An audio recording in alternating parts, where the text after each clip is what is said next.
Morning. Hello.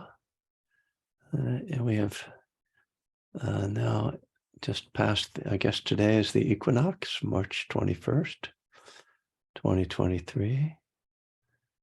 So welcome to spring in the Northern Hemisphere.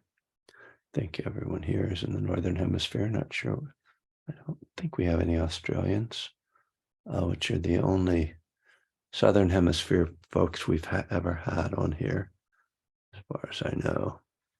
I'm Kevin Griffin. Last I checked, I have to go check my ID. See, that's what it still says. This is an opportunity for people in recovery to do some meditation, and I'll give a little reading and a talk. I'm just back from teaching a retreat, so my voice is softer. I'm not yelling like I normally do. Although I have to kind of yell at the retreat because it's a big space and we don't use microphones. And I do want to just thank people who give dana. I often get little gifts through PayPal and Venmo, and some people I don't even know, and I just see their name and I see their name on here, and sometimes I see their face. So, it's appreciated. It's very sweet when people do that. And, teaching a live retreat, was a reminder of how nice it is to be able to be with people. And so, many of you, really, I just know you from here. And so I hope to get to meet you in person at some point. I will be at Southern Dharma for anybody for whom that's accessible. It's in Western North Carolina. I'll be there live the week before. A retreat ends on Labor Day. It starts the Tuesday before Labor Day. And that's registration for that is not going to open up till I think May 1st. So if you're interested in that, keep an eye on it. I know Vicky has been on that with me before. And we're meeting afterward today, right, Vicky? I have you on my calendar. It's there, in case you didn't remember. I'm just, I have this thing, it's called a Google Calendar. And it says March 21st, Vicky. We're in Western North Carolina, Kevin. Oh, you are? Who's that? Oh, John, you are? I live in Chapel Hill. Oh, you do? Oh, well, you should come down for the retreat. I will. What city is it in? It's near Hot Springs. It's west of Asheville. It's about an hour west of Asheville. Southern Dharma Retreat Center. If you just look up Southern Dharma, I think it's southerndharma.org. You'll see it. And we can pull that information and stick it in the chat. Flo has been there. Hi, Flo. And Vicky many times. So, all right, let's start with some meditation. I'll try to transmit all the good juice that I got over the last few days of sitting and teaching, get you all into a lovely, calm space. I wish I could do that, especially through Zoom. It's very hard. Live, I can do it a little bit, but hypnotize people. But it's hard to hypnotize people on Zoom. We'll try. So settling into your posture, first of all, just establishing a stable, grounded posture. And you can close your eyes or just lower your gaze. And we want to be able to sit in a way that's comfortable and yet won't tend towards dullness or sleepiness. So upright is ideal. If you need to lie down for health reasons, that's workable as well. And we want to come into a place of stillness, just taking the time you need to establish that.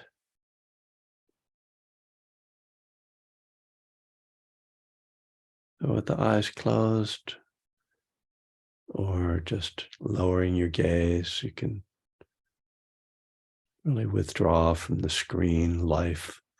So just really focus on sound during this sitting. If you don't have earphones on, maybe you can hear other sounds in your environment, and that can be part of your practice. Just allowing sounds and just feeling your body, feeling what's here for you this morning, or whatever time of day it is for you. So that question of what you're feeling has multiple elements to it. There's the obvious physical sensations, and there's the kind of emotional level, the mood.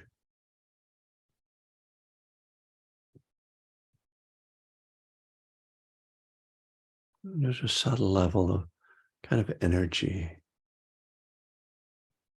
You're feeling alert or sleepy.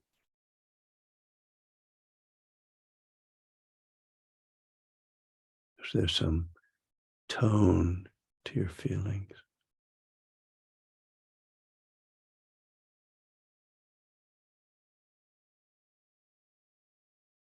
With meditation, we start to notice the dynamic nature of all of this experience of the body, of the mind, of the feelings.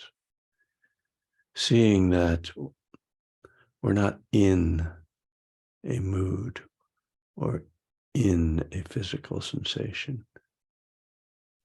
It's more like we are with it, with the changing nature. And we use the breath as a focal point, feeling the breath coming in and going out.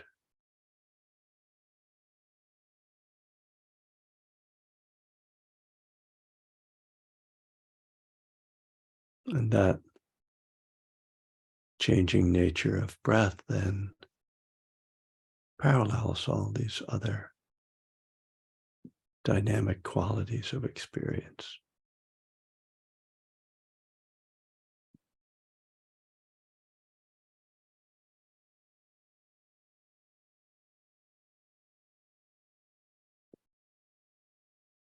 And as we pay attention to the breath, to this larger realm of experience in the background,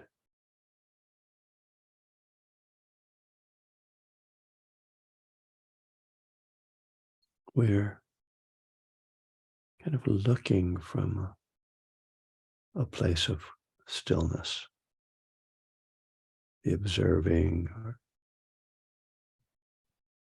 aware, a quality of awareness in the mind.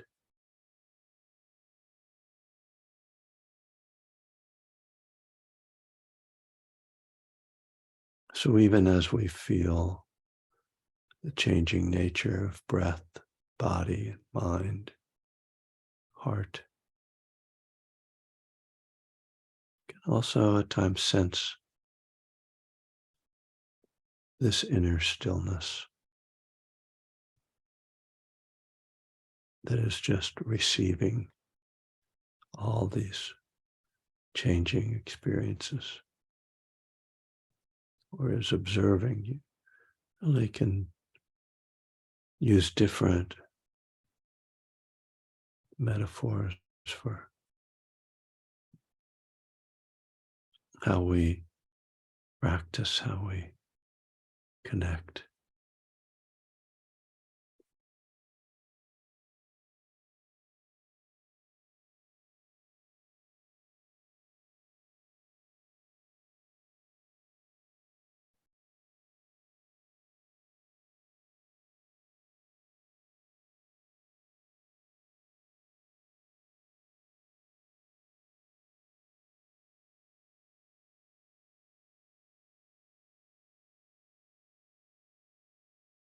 Oftentimes, when we sit down to meditate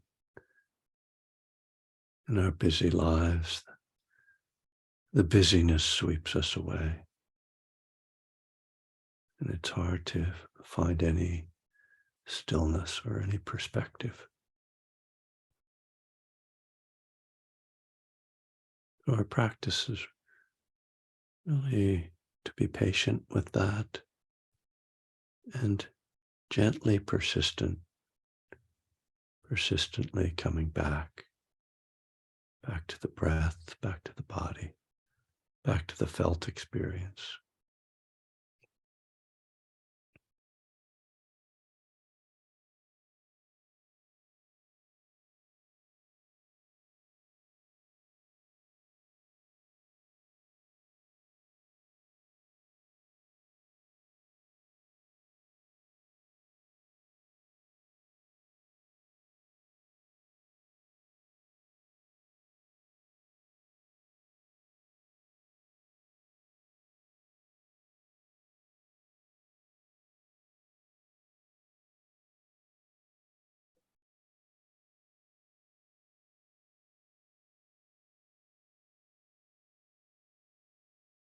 And one of the qualities, aspects of our practice is observing the thoughts that are passing through the mind. Our tendency is to take these as just facts or information. Our relationship to these thoughts is really vital to our practice. If we believe everything we think can tie us up in knots. So an important part of our practice is starting to see thoughts as just projections of the mind, not facts. And therefore, to question them, to ask if they are useful or meaningful or true. And even at times to talk back, to almost provide a counter narrative if the thoughts are particularly unhelpful or distorted as they can be.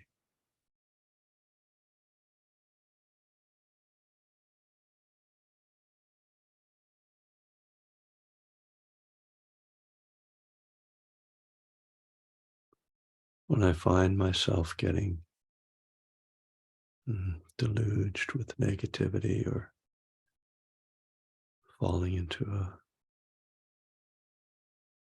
a negative emotional state because of my thoughts, I try to bring an attitude of kindness to myself.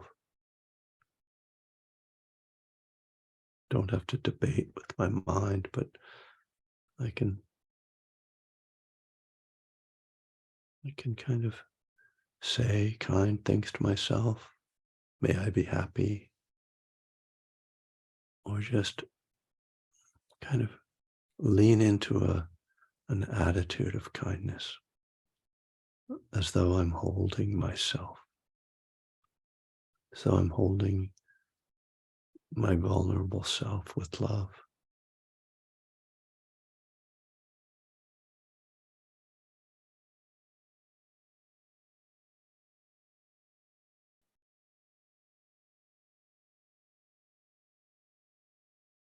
If you've ever held a child who was crying, who scraped their knee,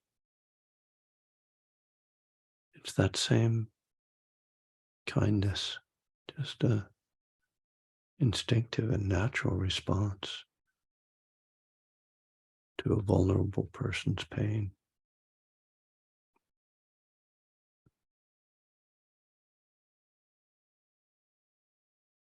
And sort of see yourself as that vulnerable person, and just to respond instinctively. Don't have to think about it or do any big ritual or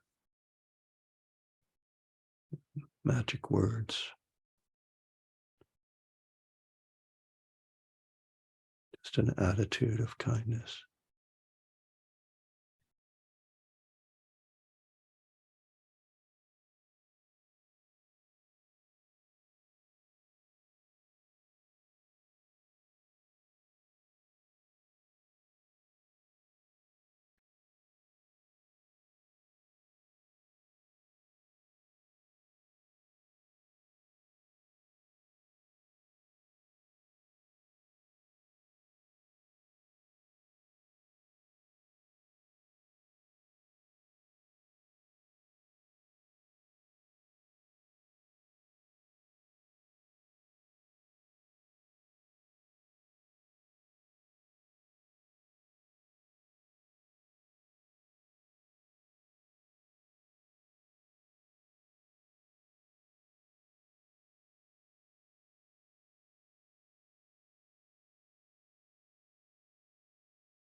All right, welcome again.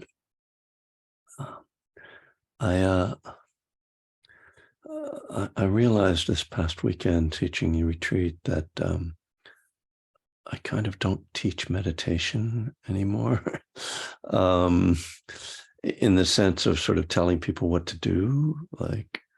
And I'm not sure if that's just because I'm bored with saying the same stuff over and over, especially since I've been on Zoom and a couple times a week, just sort of giving the basic instructions. But part of it is also something is beeping on some notification there.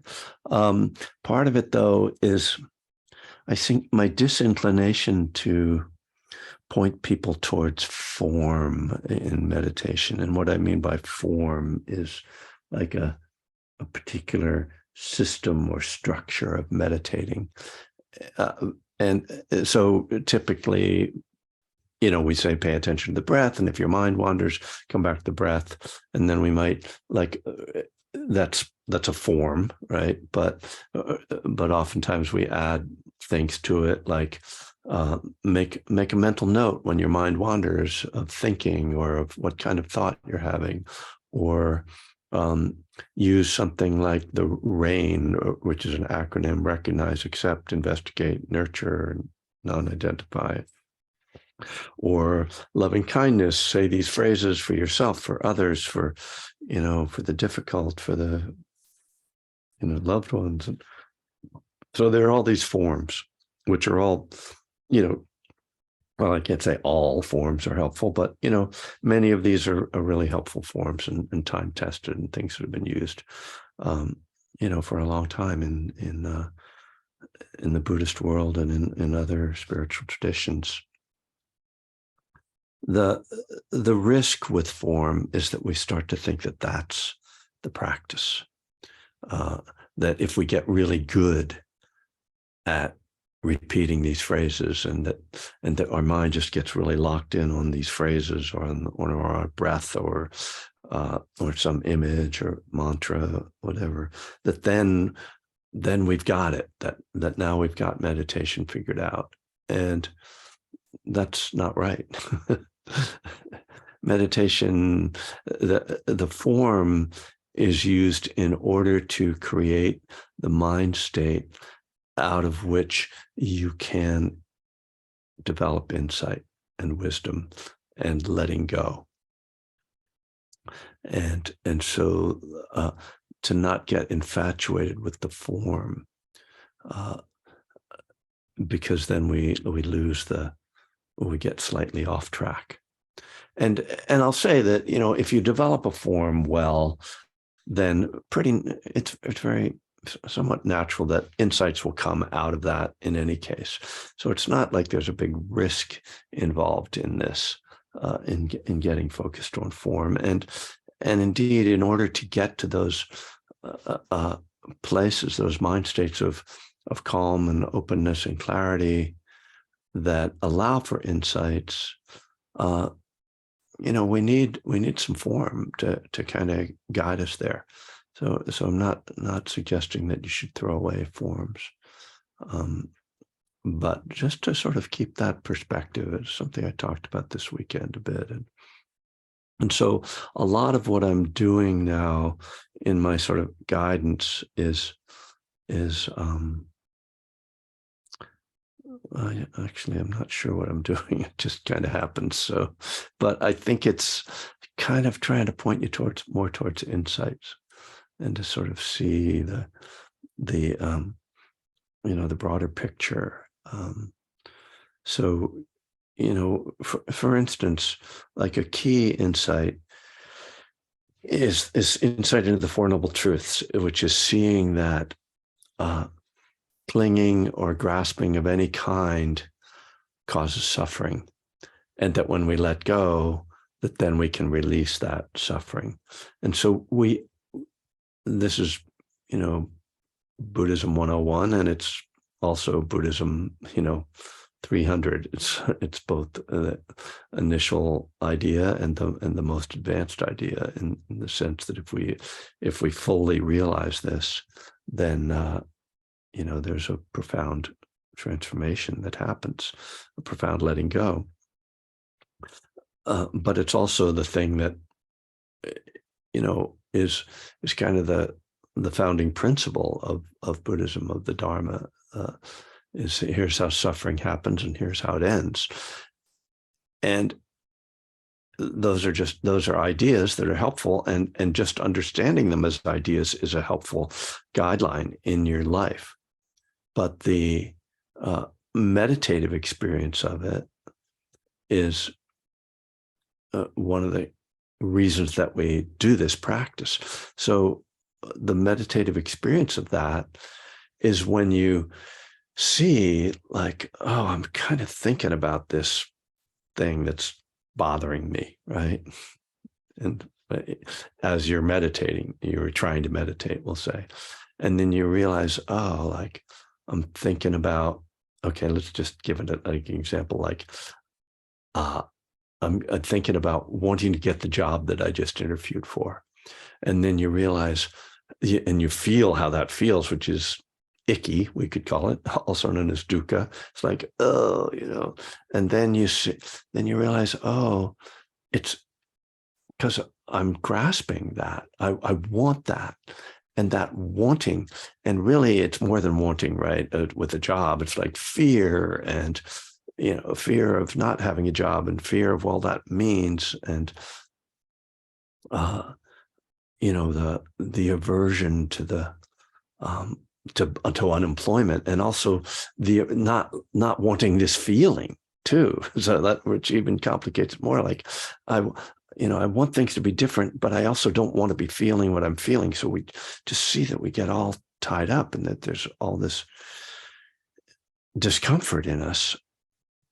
And, our practice is, oh, okay, I'm thinking, right? We don't, without bringing in all this feeling of dukkha, the formal practice is, oh, I'm thinking, let me let go of that thought and come back to the breath. But in that process, if we're watching how that feels, we'll see that, oh, it feels unpleasant to be in this state of grasping and fear. And it feels better when I let it go. And I just come back and I just say, it's okay right now. I have a home. I had breakfast.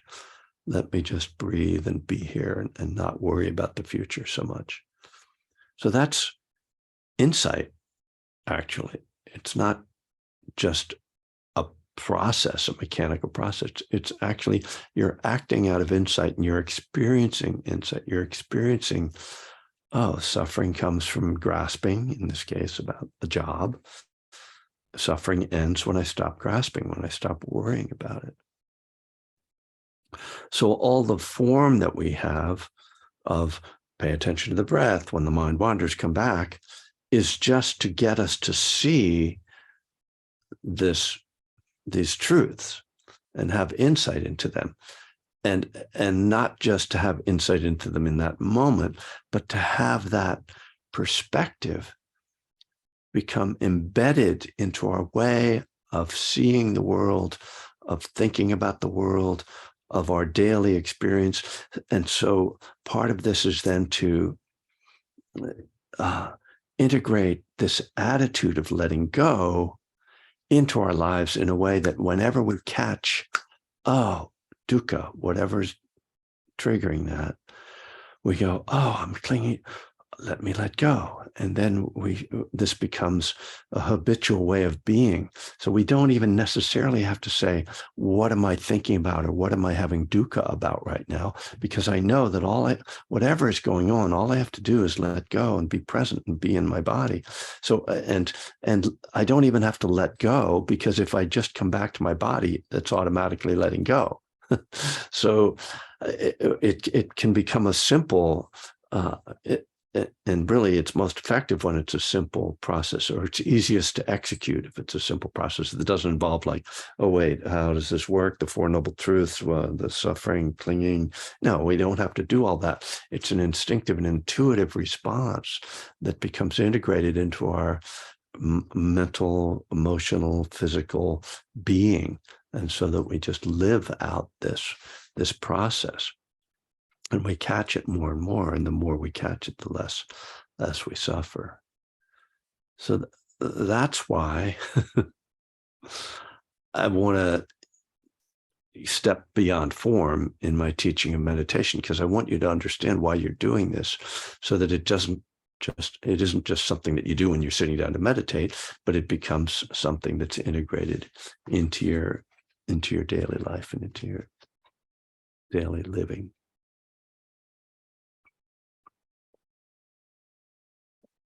So there's that.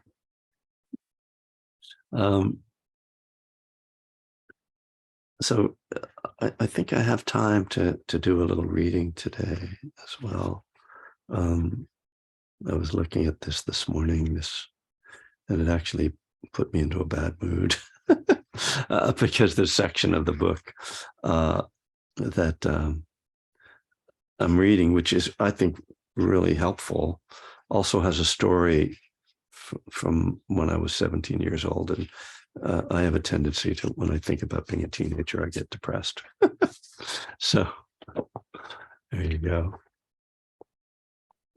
So this is from my book, A Burning Desire, and it's on page 205. It's the beginning of step 11, called Living the Path, step 11. And step 11 says, sought through prayer and meditation to improve our conscious contact with God as we understood him, praying only for knowledge of his will for us and the power to carry that out. So let's throw him out the window before we get started, and just, sought through prayer and meditation to improve our conscious contact with reality. And this section is called Seeking God. Christina Groff, in her book, The Thirst for Wholeness, says about addicts and alcoholics that our unfulfilled and misdirected spiritual longings are part of the reason we become addicted. Better read that again. Christina Groff, in her book, The Thirst for Wholeness, good title, says about addicts and alcoholics that our unfulfilled and misdirected spiritual longings are part of the reason we become addicted. The 12-step literature makes this connection when it talks about the two meanings of the word spirit, the one that refers to our search for meaning and the one that refers to alcoholic spirits. Obviously, someone slamming back shots of tequila or snorting lines doesn't exactly look like someone on a spiritual quest, but the longing there, the desire to experience something beyond the limits of conventional life, is connected with that quest. In the world of drugs, the spiritual search is sometimes explicit. Many of the experimenters of the 60s were motivated by a search for God or transcendence. People like Ram Dass and Timothy Leary were interested, at least at first, in more than just getting high. There are many native traditions that use drugs like peyote or ayahuasca to evoke spiritual experiences. While often said as a joke, expressions like "I saw God" or "I was out of my head" express something of the spiritual nature of drug and alcohol experiences. Marijuana, too, can have a spiritual component. And then I have a little story about getting high when I was 17 and how it seemed spiritual. So I'm going to skip over that. Thank you. Looking back on that moment, this moment when I was stoned and felt connected, which left a strong imprint on my mind, I see in my perception what in Zen is called suchness, a kind of welcoming acceptance of what is, a full mindfulness engagement with the magic contained in the mundane. Had I recognized the underlying spiritual nature of the experience, that moment could have been the springboard for my spiritual journey. If I had had some context in which to understand it beyond just being high, I might have been able to integrate that understanding into a new kind of engagement with my life. Instead, it just reinforced my growing addiction to marijuana. I liked the experience and wanted to repeat it. I actually admire people who are able to see the spiritual nature of their drug experiences and move beyond the drugs. That takes some courage and wisdom. It's much easier to depend on drugs to get your spiritual fix. But for someone on an authentic spiritual search, it's not about the high, it's about finding God or whatever, Dharma. Truly evolved seekers may have completely different effects from drugs.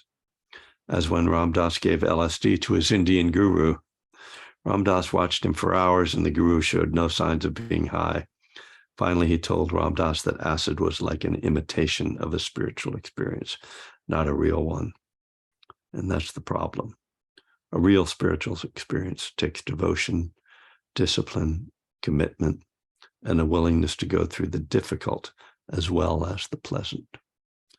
And I guess that sums up my argument against the plant medicine road to enlightenment. A real spiritual experience takes devotion, discipline, commitment, and a willingness to go through the difficult as well as the pleasant. And I would add, it takes time. It takes a significant amount of time. And when one seeks quick, answers or quick spiritual experiences, there's something lacking. If anybody has Be Here Now, you should look up that section where he gives acid to Neem Karoli Baba. I think Neem Karoli Baba actually said this, something referred to Christ, actually, like this is Christ energy or like Christ or something like that. If anybody has that around, they want to share it.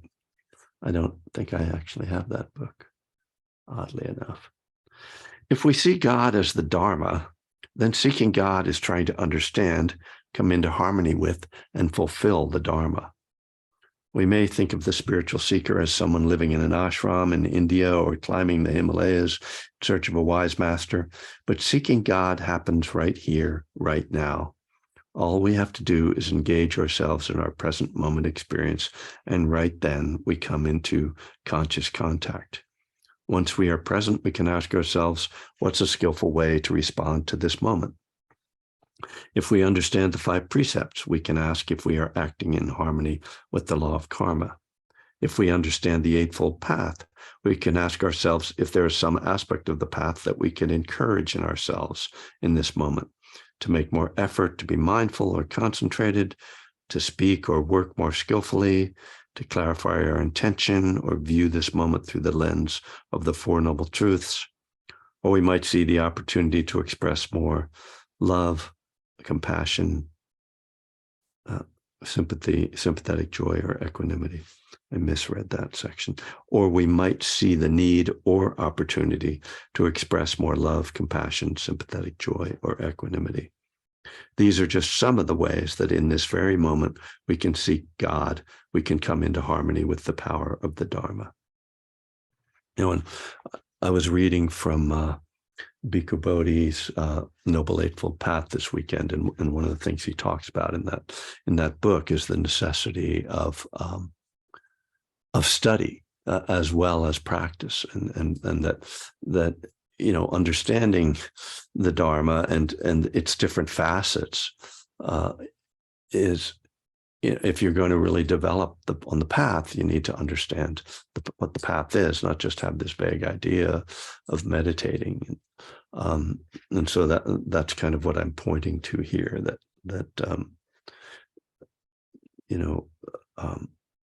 as we engage in the practice, then have these reference points. Oh, where am I? What's going on now? How can I situate what's happening within the larger teachings of the Dharma, and what aspect of the Dharma should I maybe call upon at this moment? Using the practices I described in the last chapter, mindfulness, concentration, loving kindness, and contemplation, we can move ourselves closer to God. We can improve our conscious contact. These practices give us the sensitivity and awareness to know both what is going on in our experience and how to respond to it.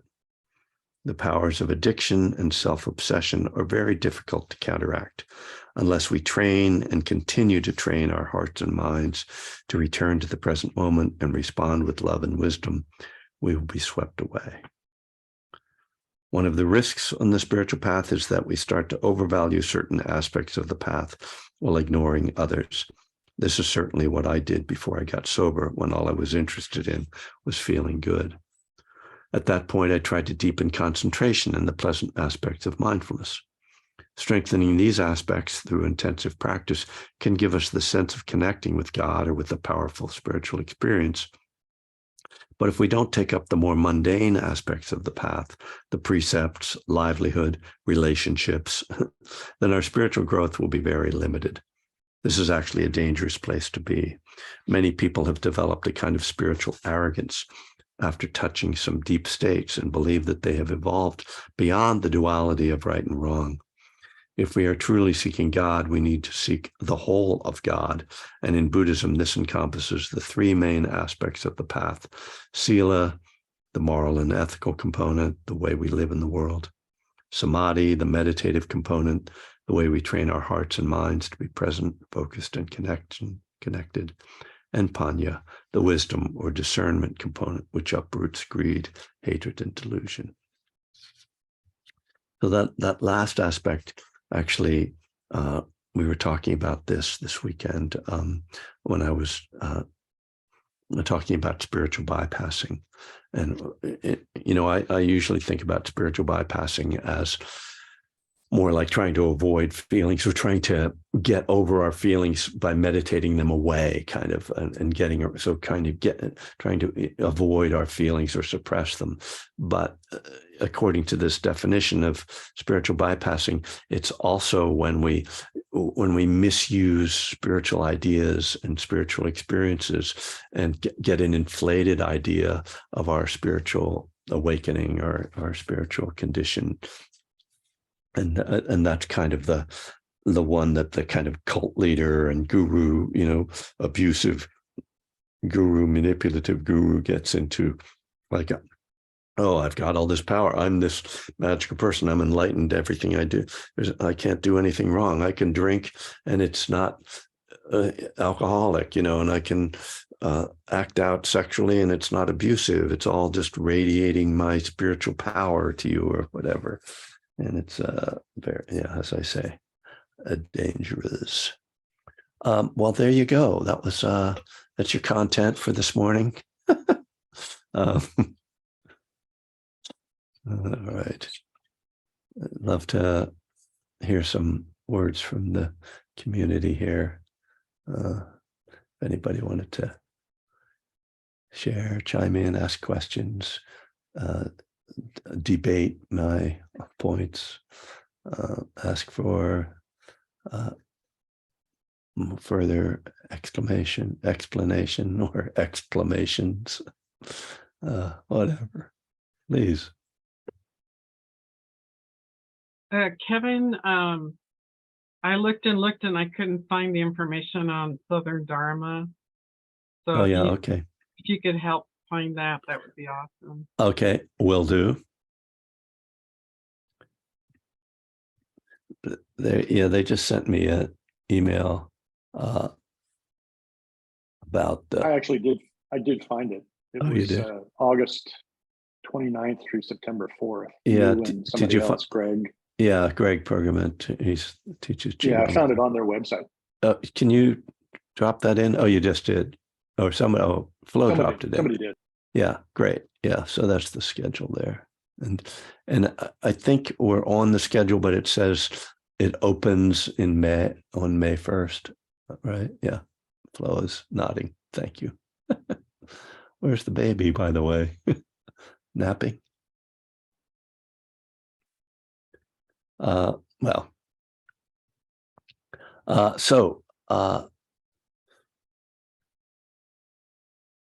Any other non-technical questions?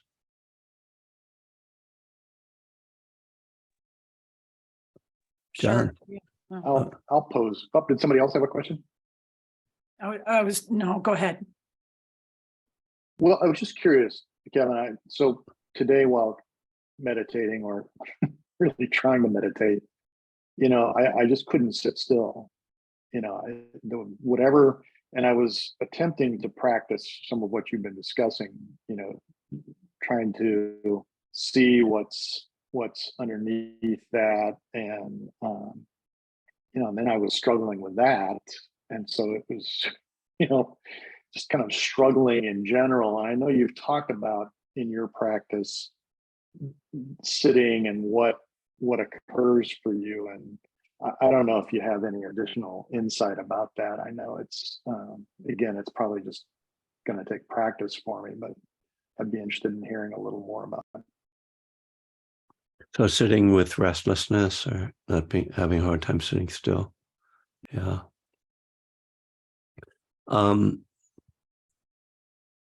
Well,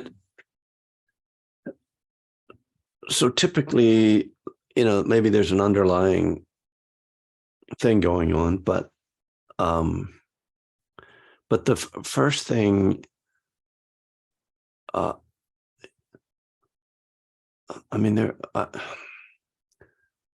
the word that's coming to mind is "you have to." So the phrase, and I don't like to say that. So, but I would suggest that you try to just start just by holding yourself still for a few moments, and then tune in to what is going on, like tune into the discomfort. So restlessness is like something that's pushing you, and you kind of have to not push back, but just hold back, just hold, kind of say no to start, and say, I'm just going to not move. And then, you'll feel that like there's an underlying agitation, right? It's not just, and the restlessness is like the surface response to the underlying agitation. And as long as you're moving, you can't feel the underlying agitation because you're dancing away from it, basically. And so at that point, your breath is your friend, some deep breaths, and like use it like you're doing a yoga or a qigong, just slow exhalations to release. So you're kind of releasing the energy that's coming through. So that's kind of the antidotal aspect of it. And then there's the physical antidote of kind of just trying to process or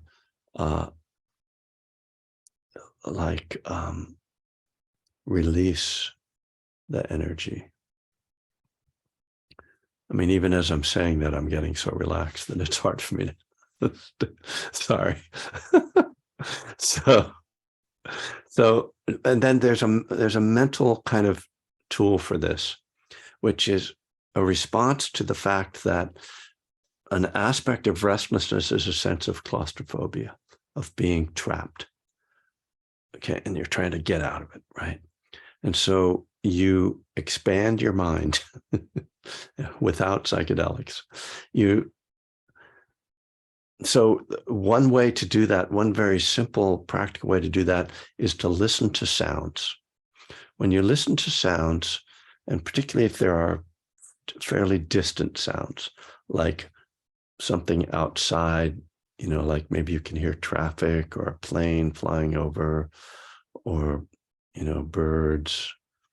But it can even be just like the fan from the heat running, or just ambient sounds. You listen to ambient sounds, whatever they are, and let your mind be out there with them. So when we listen to sounds, there can be this experience that, oh, my mind is bigger than just my body.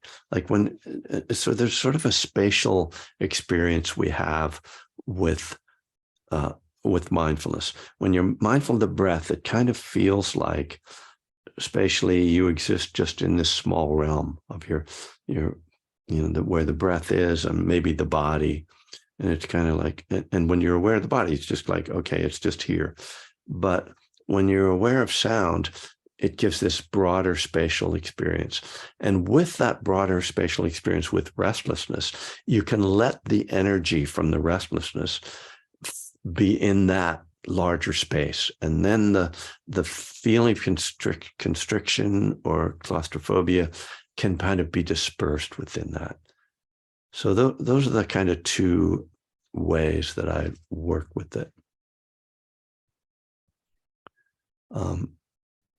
Wow, oh, great. So John, thank you for putting in the quote from, wow, did you type that whole thing in from Be Here Now, page 75? We were sitting in a hippie restaurant. I have an ebook. I just Oh, copied it. great. I had given LSD to a number of pundits, and some, as one Buddhist Lama said, it gave me a headache. Somebody said, it's good, but not as good as meditation. Somebody said, where can I get more? Got the same range of response I get in America. Didn't get any great parallelism. Oh, that's what it is. I was waiting for something that was going to do that thing. Interesting. Thank you, John. So, yeah, I hope that restlessness is it's a critical piece of our practice. So I hope that gives you some guidance with it. It really does take a certain amount of determination and willingness to be with the unpleasant energy, because if you keep reacting to the restlessness, if you keep moving, you're just feeding it, and you'll just stay on this cycle.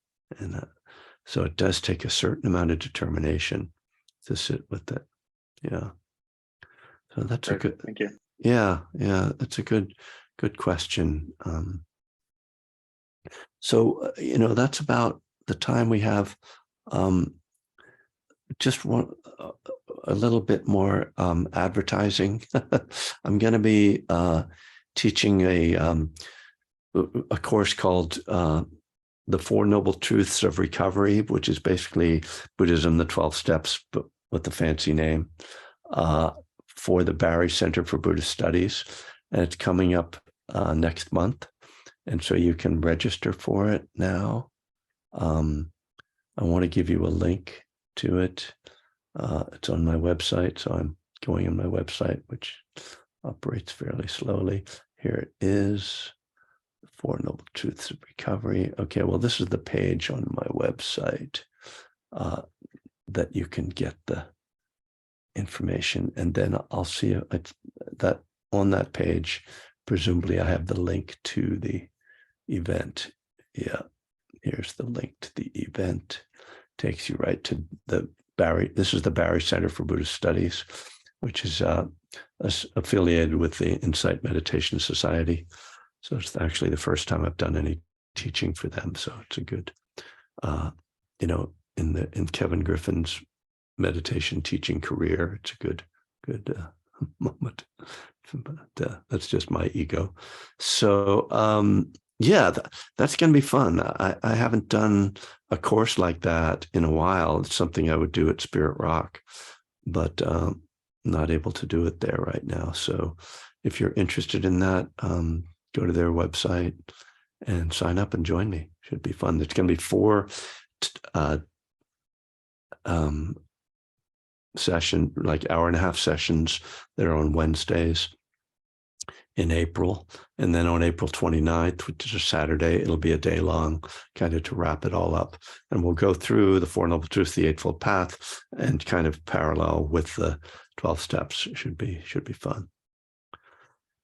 So thank you all. I hope everyone is well and continue your practice. I will be back on Friday evening at 7 p.m. Pacific. And for those in the Living Kindness course, we'll be meeting this afternoon.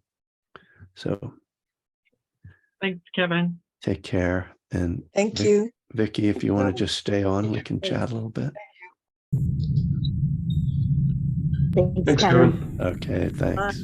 Bye. Thank you, Monica. see you this afternoon. Abigail, right. I want to send you some love, honey. We missed you Yeah, treat this year. we did. We missed you down there. Much was my- better to you. There were only 2 knitters, so it didn't have that full. Yeah, we were down the choir. The knitting Yeah. choir wasn't the same without you. Yeah. so. Yeah. Much love to you, dear. Thank you. Yeah. Thank you. Bye, Kevin. Bye. Okay. So I'm going to meet with Vicky. So, I'm leaving. Yeah. okay. Thank you. Sorry, Vicky. Yeah. But be that way. I'll just leave.